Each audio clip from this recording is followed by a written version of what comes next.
science reps. My name is Kinsey Spaniel. I'm Alex Lemus. I'm Perry.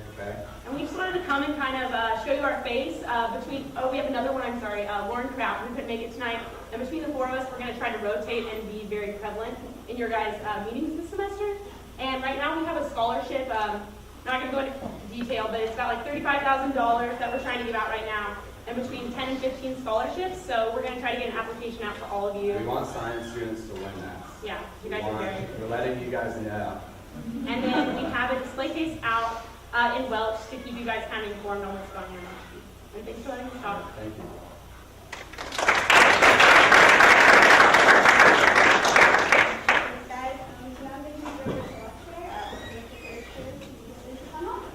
Hey everyone. So for those of you who don't know, this is Town Hall hosted by the Natural Sciences Council. And to really quickly go over who's on our panel, we have Dr. Satya Kopp, who is the Associate Dean for Programming and Curriculum. We have Karen Landau, who's the Director of the Career Design Center. And we have Dr. Sarah Simmons, who is the Assistant Dean for Honors Research and International Studies. So for those of you who don't know, the purpose of Town Hall is to discuss any matters or issues that you've encountered in the college. For example, research opportunities, concerns with budget cuts, stuff like that. And so we brought the leadership of the college to do that very thing. You can also give your suggestions and voice any opinions you have. For the interest of time, I will end the questions at 5:55. That will let things wrap up. And I'll go straight into opening the floor for questions, but just keep in mind that we're going to end at 5:55.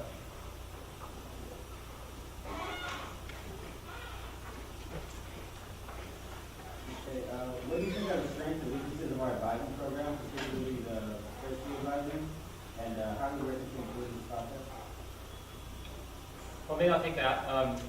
Let me just say that one of the folks who couldn't be here tonight because he's teaching is Assistant Dean Mike Rainey, who is within the student division that I oversee, Assistant Dean for Advising and Orientations. The advising staff has been somewhat challenged in the last 5 years because we've been relatively constant at about 21 advisors for the college, while we've grown as a college by about 20% students. So our caseload per advisor has gone up substantially. This spring we hired 3 additional advisors, and my hope is that those will be used somewhat strategically in the departments that have grown particularly fast, and also in the first-year advising, where as you may know, our college has the somewhat unusual feature of a first-year and transitional advising center, and as they've grown, particularly at freshman level, we wanted to see some increase in advising staff there. So those are some things that we've been up to. One of the things we're particularly pleased about is that the advising staff are so integrally involved in the support of the FIG program and for the freshmen, and the hope is also to see the FIGs grow up a little bit more for more students to be served by FIGs, because those have been so instrumental in helping students kind of find a way. Actually, it seems like graduation rates really improved for students who are in FIGs. So those are some things that are going on. I don't know if I really addressed your question or if others can follow up to that. Yeah. I think that one thing that natural sciences students don't recognize or realize, because you are natural science students, is that our college is really the leader with regards to electronic resources for advising. The toolkit, the automated degree audit, online petition system, the early warning system, the secure academic notes that you get from your advisor, that was all developed and piloted and led by the College of Natural Sciences. And I think more students need to be aware of those resources online and take advantage of them. How many of you knew that you could just go online and change your degree and rerun all your classes and find out exactly what classes you have left in the new degree? Okay, so almost everybody. But you can do that if you want to. Switch from chemistry to biochemistry, or in any of the ones in biology. You have the power to do that online. So we do have resources, and we are the leaders in that as well. So we're going to marry these increased sort of personal contact with also your ability to do more yourself with advising.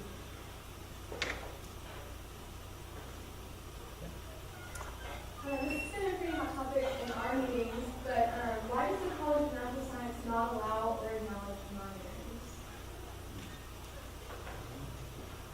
So I have a historical answer for you. I have the course, it's a situation of being only in the college now for a couple of years. So the only minor I'm aware of is associated with the Texas Interdisciplinary Plan. We have something called, well, I guess they've changed the name, University Fellows. So if you're, I don't know how many of you are aware of University Fellows or TIP Fellows. Not a very big number, but let me just say a little bit about it, and it might be of interest to you, and then we can ask why don't we have more minors. There's, well, let's say something about certificates. So we have this thing called University Fellows that allows you to construct an interdisciplinary minor around a topic of your choosing. So if your area is, of real passion and interest is infectious disease in the third world, and you're a biology major, you could go and create an interdisciplinary minor around public health or global health and propose a set of courses and write an undergraduate thesis around that topic, and that could be a minor that would appear in your graduation diploma. And that's the only such thing in our college as a minor per se. It's pretty popular, and I think a lot of students are finding it more and more. So I encourage you to check it out if that would be of interest to you. The other thing that we do have besides minors are certificate programs. And these might be of sufficient value to you to explore those as well. We have a statistics and scientific computations certificate, and we have a few other certificates that are kind of like minors in the sense that they are an extra set of courses and they will appear in your diploma, but they don't go by the name of minor, they go by an extra completion certificate. But that's all we have, and you're right. We don't have a, Okay, so maybe we table that one. Yep. Because that's been, I've been here 15 years and it's been that way. Yeah. Sorry, we couldn't answer that question. But I need to know. I've actually had a lot of my peers ask the same question, but what's the reasoning behind getting typically only 1 or 2 credits for lab classes when people go specifically for looking at? I don't know that I can tell you the history behind it. Again, I guess the workload is assumed to be less per hour of time in the classroom, and there are lab classes that are 2 credits. So I don't know that there's a uniform answer to your question, but it's generally considered how much outside work is there assigned for every hour that you're in class. Lecture classes, I think, are considerably higher than a physics lab or something like that, where you might have a report due once a week, but that's not the same as I've got 2 chapters or 3 chapters to read and a test once a week. So that's the general thinking, but there are certainly classes that aren't 1 credit. They are 2 and 3 credits. So I'm not sure if I've really addressed the question, or if you have anything to add, Sarah. I think there's a general misconception that's pretty pervasive about what the expectation of a workload is for a regular 3-hour class. That you actually are 3 hours in class, but how much time you're actually expected to be working on outside of the class. And I do think that the lab course is more of the time we spend in the lab, and it assumes that you're actually spending less time outside of the class working. But I think we tend to underestimate how much time you should be dedicated to a lecture class anyway. So I think that's probably a disconnected thing. One of my favorite survey questions that I give my class is, I have a pair of questions. I ask, how many hours per week on average are you spending on my class? And I get one answer. And then I ask, how many hours do you think that the instructor is asking you to spend in this class? And I get a different answer. And I'll leave you to guess which one is higher. And I'll leave you to guess what the students think that they're going to do about it, which is not a lot. I think Dr. Simmons is right, that students do underestimate the amount of time required on a lecture class. But I think that opinion might vary depending on the lab class and also amongst students. For example, I'm in the chem lab, and so that's a lot of work. I probably have the most work in that class out of all of my other classes. That is a 3-credit lab, right? It's 1 hour. That's 1?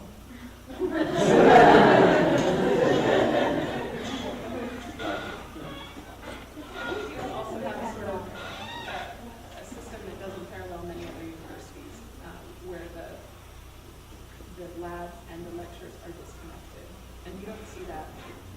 You don't see that very often at all. So that may be where some of the problems. Yeah. Other departments have had to go look at things like this, where they've had too much work assigned for certain lab courses, and they've actually changed the number of credits assigned. So, actually surprised to hear that PCAM is 1 credit. I didn't know that. So we're sorry about that. Is that a lecture? So there's PChem 1, and then when you after PChem 1, you can do PChem lab. So it's kind of like it over. And then the lectures. The lecture is 3 hours, and the lab is 1 hour. And how much time do you expect to be doing that? In the lab, it's from 7 to, well, mine's 7 to 10 at night, so 3 hours. And you have a lecture also for the lab, you have an hour, and then you No, have 3 there's hours? no lecture for the lab. So just 3 hours? Mm-hmm. And it may be that what we're talking about is actually a reverse engineering. I know that there's legal mandates for the number of contact hours and the credit. And so they would literally have to see you 3 hours. It's 3 to 1 for a lab hour to a lecture contact hour. So if they wanted to make that a 2-credit class, that either be 6 lab hours or 1 lecture hour plus 3 lab hours. So is that a legislative thing? Or is that a university? That might be a university. The lab and the lecture have different ratios? That might be a university thing. We'll look at that, okay? And if there are particular labs like this that if I said PCAM lab and everyone started raising their hand, yes, that's the most time-intensive class, I'd certainly be interested in that kind of feedback because in other departments where that has come up as an issue, that has caused some amount of conversations amongst the departments. Look, this is a real pressure point for students, and all of a sudden, junior year, second semester is a disaster area because they've got this one very time-intensive class. So what else besides PCAM? yeah, PCAM seems to resonate. What else besides that? Open labs. Okay. Okay. It's like that too. Horrible. Did you actually say that? Okay. Okay, so that one's 2 hour and PCAM is 4? Actually, 1 hour each semester. I feel like it's more work each semester than 2 hours. What else? Besides OChem and PCAM? Physics, do physics get fixed? Is physics get fixed? That's a strong word. So, the freshman lab, is that what you're talking about? Well, I have a bit something different opinion because my first 2 physics were engineering physics, the lab and such. And I do feel like there was more work outside than in the lab. I'm currently in physics 115L, vibration waves. And I just feel like I spend, for every hour in the lab, I spend almost the same amount outside. So 3 hours of homework a week? Basically. Maybe a little more depending upon how complex the lab is. And that seems high. Yes. Considering the fact that when you sign up for lab, you only have 1 hour to your course load, but it actually, so you have to, there's 4 more classes to get up to full student status, but then you it's way more time than what is gives you. Okay, well, at the very least, we could lay out the sort of rationalization of why this exists this way and what they're expecting. So you have the tools to be thinking about your schedule. But Yeah. Well, how many hours a week would you say you spend on the 315? I think it's 315 that goes with that lab, right? What would you say would be the typical weekly load? A lot. Well, Just outside of that lecture, I'll spend over 50. over 15? So that's a 3 credit. Would it be fair to divide that by 3 for the expected work for the lab, or is that not how you see it?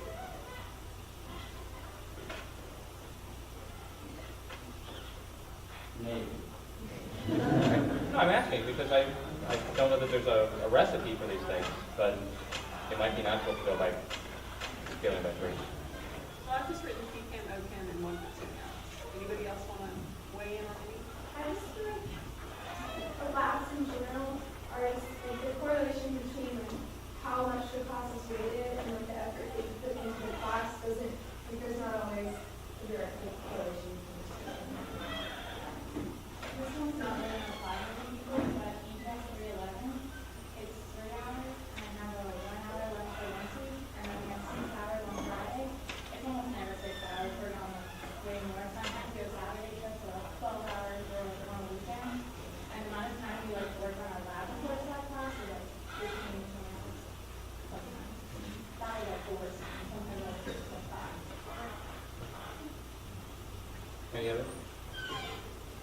Students have a certain amount of hours to maintain scholarships too. I know I have to do a certain amount of hours, and we take 30 a year. So those are full time.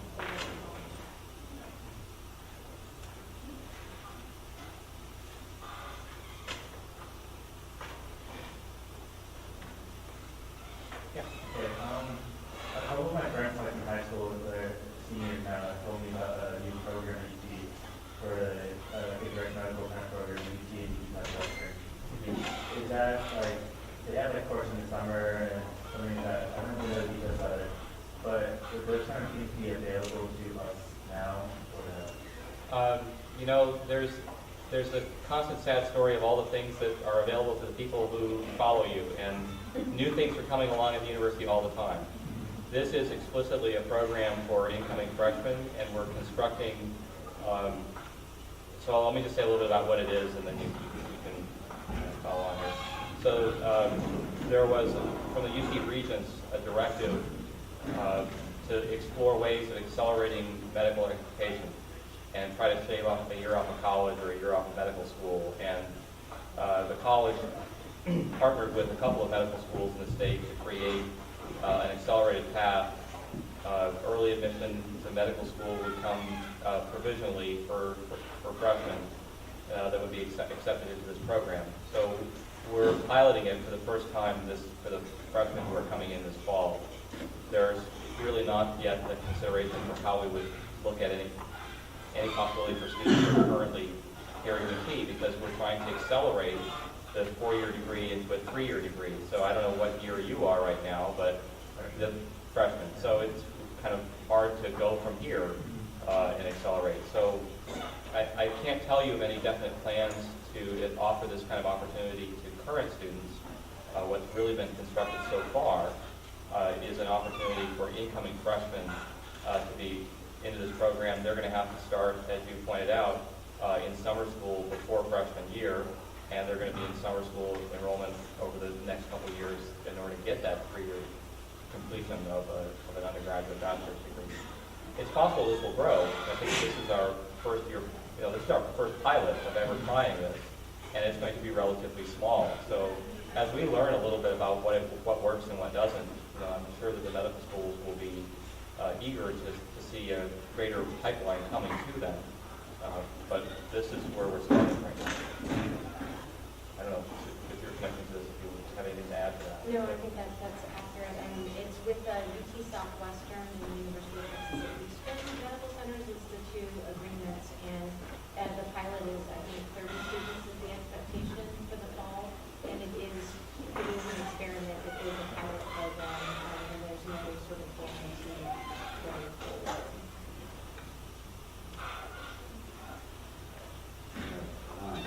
Why are fashion and design students in this college? And do you think it's fair that they have to take the science courses that other science students have to take? They're not analytical thinkers. There's a lot of complaints. Oh, I don't know. Actually, there'd be a lot of analytical factors. No, but like, I mean, this has been the case for quite a while.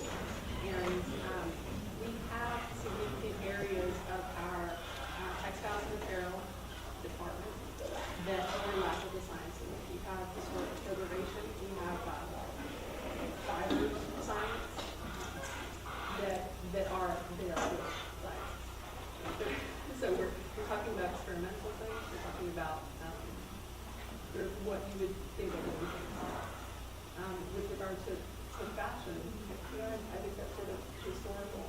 And what happens is that we are, when I look at programs around the world, because my office is charged with finding equivalent degrees in other countries, there aren't very many places where textiles and apparel sit. Textiles, yes, apparel is in the College of Science. But that is something that our students sort of know coming in, and our students are some of the best prepared and have the best placement around the world, because they do have that added training and that added, it's a challenge, but they're competitive and they are forced to be analytical thinkers. And actually, there's no such thing as a math person or not a math person. Not in the 21st century, there's not. I think there is a desire to broaden our sense of what it means to be an analytical thinker and to be math prepared. And so there are going to be some efforts in the future spearheaded by our math department of thinking about what are some appropriate math requirements for different majors, but I don't think that that it all equates to, oh, let's put them out of some other college besides natural sciences. I think Dr. Stone said there's a lot of reasons that they are here, and maybe partly historical, but there's a logic to it. I don't know if there's anything unfair. I'm doing like research. Because most of the students that I've spoken to, they're upset. But like they're like, why are we here? Because they don't like science. Is it because they don't like math? Because that's really the only science they have to take, right? Math and I think they have to take history, technology, they have to take the three main. Liberal arts students have to take those classes as well. Well, everybody Yeah. has to But take core isn't it- science class, everybody does. But for non-science majors, I mean, it's at the, they're in the class with chemistry majors and biochemistry majors, and it's overwhelming for them. So, I don't know. I'm personally a textile and apparel major, and I know that Kreturn Brewery that they're trying to get a class tailored for textile and apparel, chemistry, chemistry, and well, chemistry for sure. I haven't heard anything about biology, and I guess we have to take calculus, but I'm in the year-long calculus, and so that's really helpful. That was just really good program, and I mean, Elizabeth Stepp's program? yes, Yep. yes, she's a great professor, and I mean, I'm planning on taking science back home because I was signed up for chemistry, and the first weekend I was already too stressed out, and I was in tears because I was so stressed out. Because there was pre-med and chemistry majors and people who are talented in that, and you're sitting there, what am I doing here in this classroom? So there are skills that you do need in chemistry, and you need to know some things from biology, but it's just too general. And there's this small section that the top go over that you do need. But if there's something tailored, I think it would really help. This chemistry is incredibly in textile. And Yes, yes, it is. I agree with that. I've learned so much already just from the general first classes taken for some materials, but and chemistry probably would have helped, but it was just too intense. It was too much extra. I think for a lot of the sciences, these students don't have an anchor for that information. If you don't already know how that chemistry is relevant to what they're doing, it's just in one ear out the other. That's the way people learn. And so we need to find a way either to make it relevant to you or to help you understand why. And either that can occur, with research or some orientation or something. Yeah. Without criticism. Yeah, I feel like if there was a specific like block or section for textile and apparel students, then it would really help because number one, we have each other and we'd be able to help each other out, and then it could be more specific to what we're learning about. Okay, that's good to know. I had the same thing with computer science. I'm a computer science major, and I insisted with the wondered why it's not specific for engineering. At other school, or can it be Stanford, specific college, the engineering college, not the science college? It's about half, I've noticed. We had this conversation with several people recently because we were taking note of the size of our college, and I took note of the fact that Texas A&M puts its computer science within the College of Engineering. I don't think there's a universal answer. I could give you a scientist answer, which is that I would love it if computer scientists had some grounding in the sciences so that when they solve all the really hard problems for us, they had some background and weren't starting from scratch in knowing basic chemistry or basic biology. And as I look at some of the explosion in jobs, they're not just for software companies per se, but they are software development in the support of clinical or pharmaceuticals, or software development in the support of engineering firms, and where you have to know something about structural engineering and astrophysics. And so I can come up with a equally valid argument for engineering versus natural science colleges. I don't think that you're at some disadvantage in your program because it's situated in this college. I think there are lots of courses that the engineers would be taking in this college anyway, were you the department in the College of Engineering. You would have that physics and that chemistry course and possibly a biology course, depending on the Department of Engineering. So I don't think there's a good answer. Like I say, I think it's 50-50, and it's a fine outcome in my view, because I think you're going to be fairly grounded in the applications that which you might be serving someday. I don't know if you want to add. Well, I would just note that the department is certainly well respected. I mean, it's ranked in the top 10. I mean, it's number 8, and it's the best program within a 1,000-mile radius, which means we beat A&M. So being an engineering doesn't seem to help them very much. So it's just a program that stands alone. And as the person who speaks to the employers every day who wants to hire, I never get a question of why aren't you in engineering? They just want computer science. I don't care where you are. So I don't think it's hurt you at all. It's like, I've done like some general shopping for the study abroad programs, and they're really hard to fit in when you're a science major. You have to take a lot of classes that are really like specific and they're really, intent on getting you to do those duties. So I guess my question would be like, how do our actual rates of study abroad in college, like compare to other colleges? And if they're lower for that reason, that a lot of the courses have to be taken here than what, physics. So I would say we've been working on this problem for a long time. The historical rates of study abroad participation are lower for science majors, absolutely. In our university, we have had a limited time with both getting students to go abroad for that reason and course evaluations on the back end. We have a couple of different initiatives in place that we're working on, that we have worked on in the past.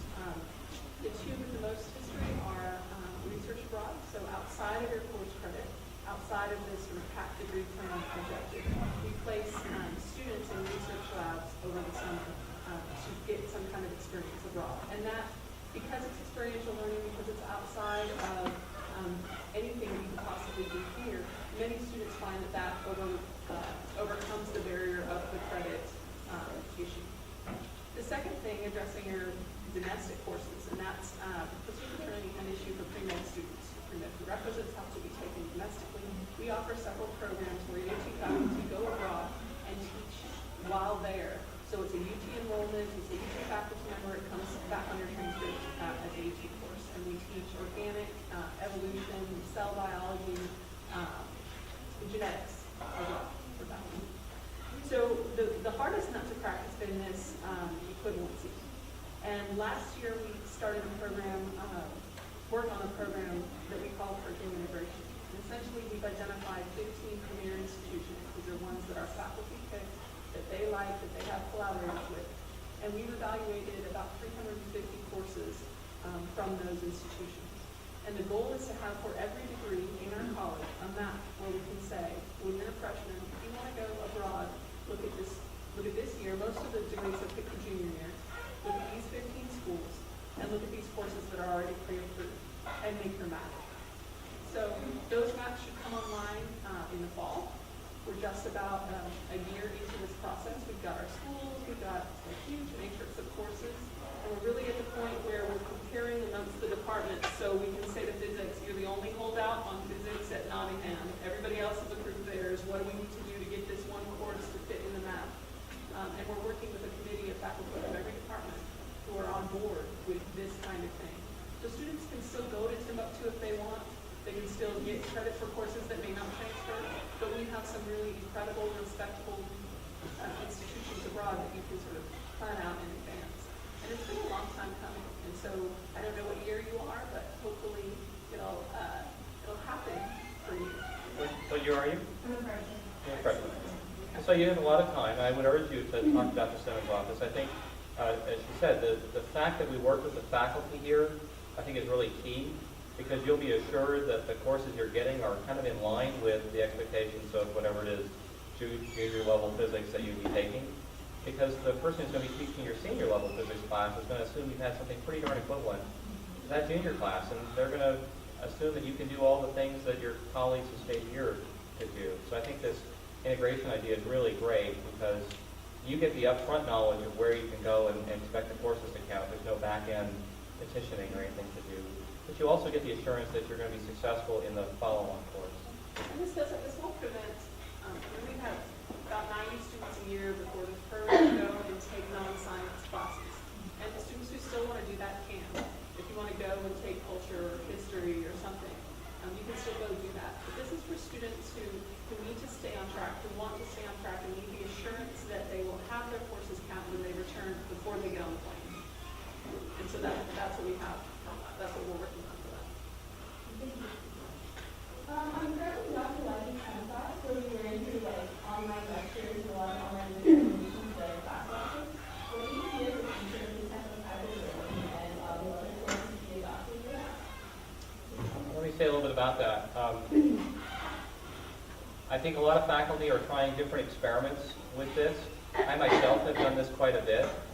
And I'll tell you some of the things I like about it. I don't think there's anything definitive about where this will go and how it will get used because all of us are trying to get a sense of whether or not this works well. But when I think about my role as a faculty member and sitting in front of a class like this, I think about two things that I'm supposed to do. I am someone who's learned a lot of content in my field of specialty, and I am a repository for you all, and I can tell you what you're supposed to know. But you also have lots of other resources that you can go to for content. I'm not unique in that regard. The other thing I'm supposed to be doing is really providing some amount of mentoring and guiding on how to solve problems, because as students in a science college, I think that's the thing we value the most, right? To being able to train all of you to tackle new problems, the ones that us old parts haven't even dreamed of yet.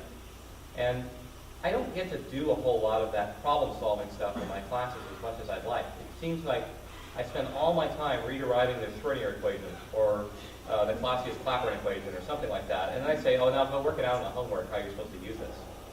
So the ideal implementation I've seen so far allows the faculty to sit there and go do their lectures, much like they would have, but do it kind of like Khan Academy where you're taping it.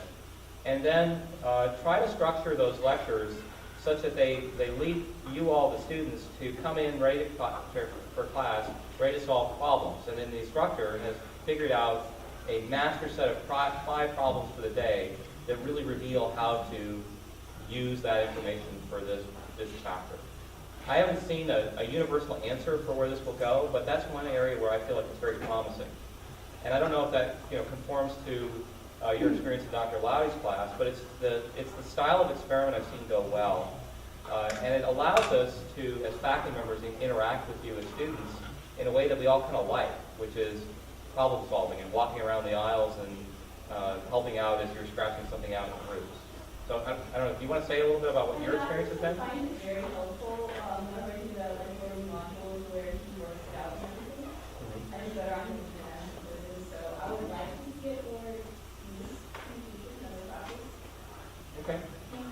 There's another little dirty secret in my head when I think about these learning modules, and I think you're talking about Quest in this case. The reality is when you look at those textbooks that are about yay thick, and they cost approximately $560, that's a lot of money, and there's no way you can go through all of that. And the Ideal class has presented you all these materials, maybe in learning modules like Quest, and those learning resources can be a lot cheaper. And the faculty haven't opened and read all those textbooks that are that big. They are a good resource. People have figured out how to write those textbooks so that they are complete or without error, and that's great. But they are, in many cases, super large compared to what can actually be covered in a course. So I really see them as promising instructional resources because they're how we learn anyway. Many of us are auditory thinkers or visual learners, and that's matches to learning styles that more people want to pursue. But like I said, there's no universal answer here. I'm glad for your feedback, but I think this is this experimentation stage. But it is something that the university is paying attention to, course definition. Yeah, the provost office has given us some funding to do these kinds of projects for courses. There are about 7 or 8 courses that I think are making really significant use of those kind of learning module resources and really looking to move away from conventional printed text resources. So, we'll see how some of these experiments play out, but I'm very hopeful. And a lot of medical schools have adopted that model, and it's becoming the standard, particularly in Texas, the medical schools do. So, with the new push to improve 4-year graduation rates for students overall, what kind of things are you guys talking about on that policies? Well, let me just say a little bit. I wish that David Lottie was right here because he has sort of overseen the growth in this college over the last few years, and he could speak from personal experience of the efforts he's putting in place in this college. You may be aware that the college has gotten be a bigger place. That's partly because the number of freshmen applying to be a science student is bigger and bigger every year, but not actually by all that much. In fact, it's sort of on par with the growth of the university. Where our largest growth has come is the number of people persisting in their pursuit of science. So we used to have, rightly or wrongly, the perception of being this weed-out college, where a lot of people left after freshman year. And actually our sharpest growth is in students who are going on into junior and senior year. And actually the number of graduates from our college has doubled over the last 10 years. So I say all this as some evidence for the fact that some things are going on that are really going well in terms of helping students complete their science degree. So some of the things that have been particularly on David Loudie's agenda when he was in my position, there are two things that he would point to as his main areas of emphasis. One was in freshman advising and community building, and trying to break this very large college down into small learning communities, because one of the secrets about college is that you all learn a lot from each other and coping skills from each other that are really important. And that's a really big focus of the college right now, is to expand the number of opportunities around freshman interest groups, the things like the freshman research initiative, all these kinds of programs that allow you to group around students with other similar academic interests or preparation level, and then start figuring out how to succeed together. That was, I'd say, innovation number one. Innovation number two was getting students involved early on in actually actively being involved in your degree. So there's a lot of research around experiential learning, helping students really persist in the sciences, and that's because it's a lot more fun to play the instrument than to sit there and watch someone give you lectures about how to play an instrument. And it's a lot more fun to actually ride the bicycle than it is to hear someone give you a lecture about how to ride a bicycle. And things like the Freshman Research Initiative, I think, were really helpful in getting more and more early opportunities for students to actually find out what it means to be a biochemistry major, what it means to be a physics major. So we put a lot of emphasis on those kinds of programs, experiential learning programs, and early community building programs, because they seem to be working. And actually in the next coming year or two, I think we try to see more growth in those areas. We try to expand new streams in the Freshman Research Initiative into physical sciences, physics and astronomy, and computer science, and then we're trying to create more big programs so that literally every freshman in the next class will be served by a FIG. I don't know, Sarah, if you want to comment any further, but that's where I think that's going. We really are leading the university effort. And when this charge came to four-year graduation rates, our college was one of the few places that the administration could turn and say, show us some data on what we've done and what works, because we've been doing this and we've been experimenting and really focused on this for many years, for 5, 6, 7 years.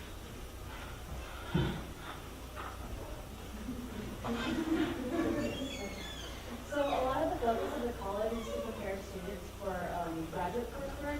What advice do you have for students who don't get an admission to graduate school after that? So we actually have created a workshop for the Career Design Center called I Didn't Get In, Now What? To kind of help address that. But one of the focuses, I'm the new director, I just started in June, but just as Dr. Cobb and Dr. Simmons have talked about experiential learning from an academic perspective, we're very much trying to encourage experiential learning around your career and encouraging students to pursue parallel paths. So, when you enter this college as a freshman, probably 50% think that they want to go into some kind of a health profession, whether it be medical, dental, or physical therapy, whatever. And statistically, half of those are not going to get in or are not going to complete that goal. And so our focus and challenge is to get everyone to understand what is required to meet that initial goal, which is the health professions program, but to also be exploring parallel paths. So if you have 3 summers before medical school, spend one of them actually working at a company or doing research in an area that might be interesting to you, or volunteering with a nonprofit, and explore other areas that might be of interest to you, so that you can you don't wake up your senior year finding out that you didn't get into the graduate program or you did not get into the medical school that you chose. But in the short term, right now, immediately, we have created something called job search teams. So for students who have, for whatever reason, don't have a job or a plan for when they graduate, we have 8 teams of 10 students that are helping each other kind of with their job search and focus on what options are available to them. You can always come in and have an individual appointment with the coach, and we can help you kind of come up with a plan. And then Dr. Kopp and I are actually piloting a course in the fall called Your Future as a Scientist, and the goal is to, this will also hopefully help with 4-year graduation rates, is to help students figure out very early on what, with their professional identity formation, do some exploration, use some career activities that can help them kind of determine what would be interesting, bring in panels of professionals who have a particular degree, but seeing where they've gone with that degree, and that not everyone went to graduate school or medical school. They're looking as a perfectly legitimate option and something we will encourage everyone to explore. Does that help? And something that you said, we have a lot of students, especially the students who are getting more into children, who decide they don't want to go to graduate school or they don't want to go to medical school, but they still love science. Courses and panels and awareness of sort of what you can do with a brain that loves science out there in the world is really, I think it's really empowering. And you all are right, whether you go to medical school or graduate school or government. I think we need to help. I don't want to speak for everybody, but I think a lot of people use graduate school as a proxy for I really love science. And I don't think we as faculty are doing always a good job of presenting you what are the alternatives, because after all, we stayed in. And we want to make more of ourselves. That's our fundamental job, is to self-replicate, I think. So actually, Karen Lannell really created this course that we're really taking to scale for this fall, but we tried it out already last fall, and it was really eye-opening for all the students who took it.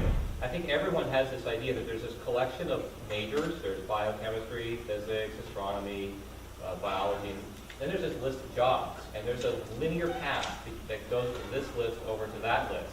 And it was just great to bring all these alumni, people from this college, who were in biochemistry but now are in marketing, or they were in physics but now they're in computational science of some sort, and they're doing all different things. So in fact, that chart of list of majors and list of jobs is pretty nested with all kinds of lines that go in all different directions. And actually, from any one of those 2 nodes or pairs of nodes, there's probably 100 paths that get you from here to here. And that's, I think, one of the most important messages we can bring to freshmen.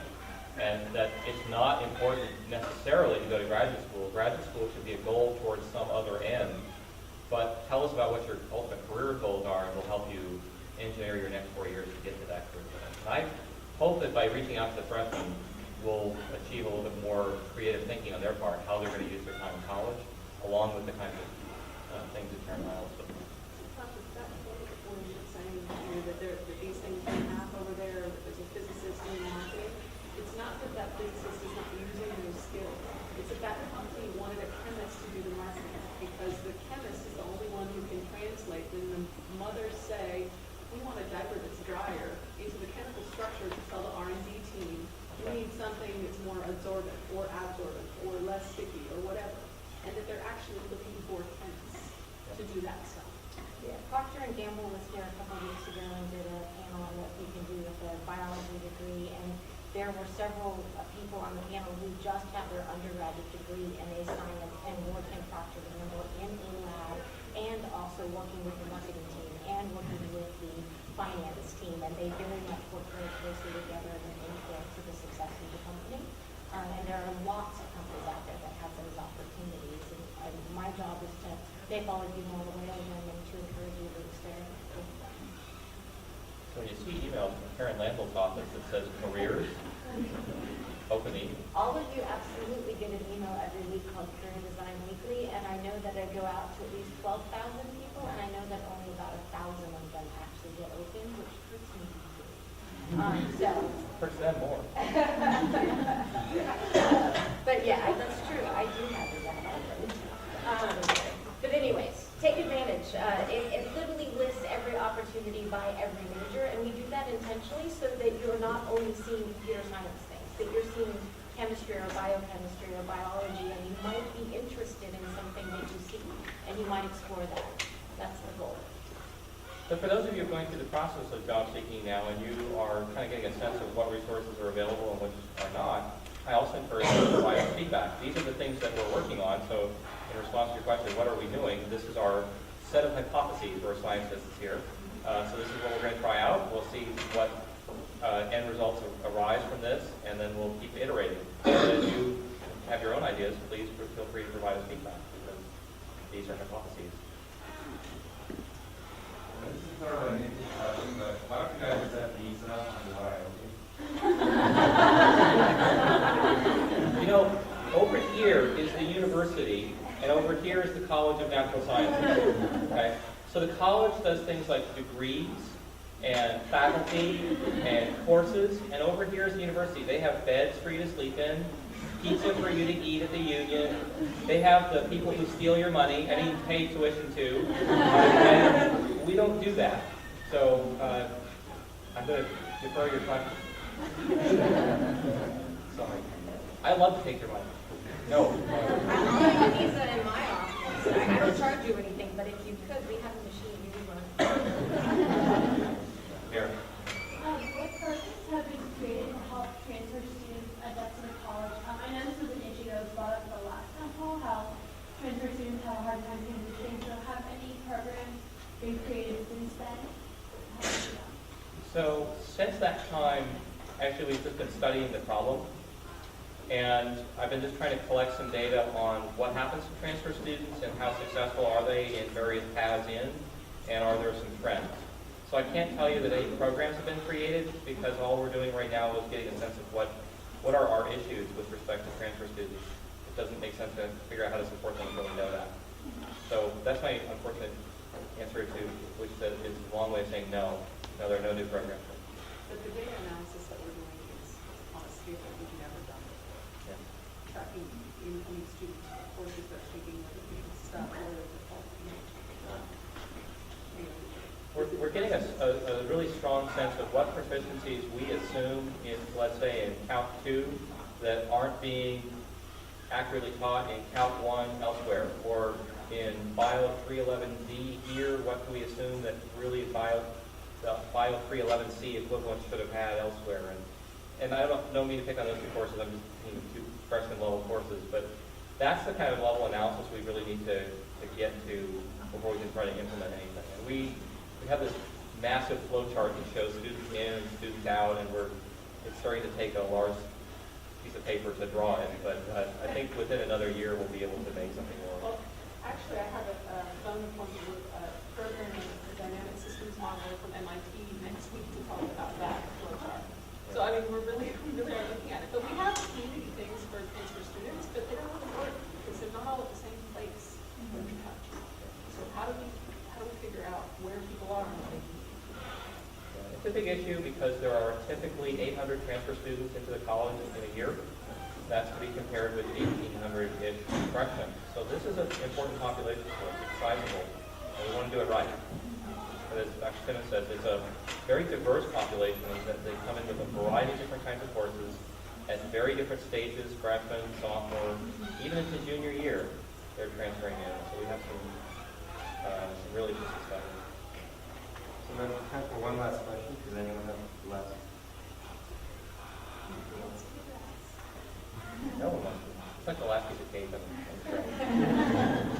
Well, if there's no final question, I do want to share some new information for you. My office has created an internship course that will be offered for the first time in the fall. So if any of you have tried to take an unpaid internship and not been allowed because you needed to get academic credit, you now can. If you have talked to a doctor or a health professional about doing shadowing and they said, we need to get academic credit, you now can. So the course is called NSC 110E or 120E. It can be repeated for upper division credit. It's called Internship in the Sciences, and you can enroll for it starting April 16th. The only requirement is that you have to have an internship already landed, and the internship has to have 160 hours of contact. So that's 4 weeks of 40 hours a week over the summer, and then you would take the course in the fall. After this fall, it'll be offered every semester. It's just the very first time the early we could offer it is this fall.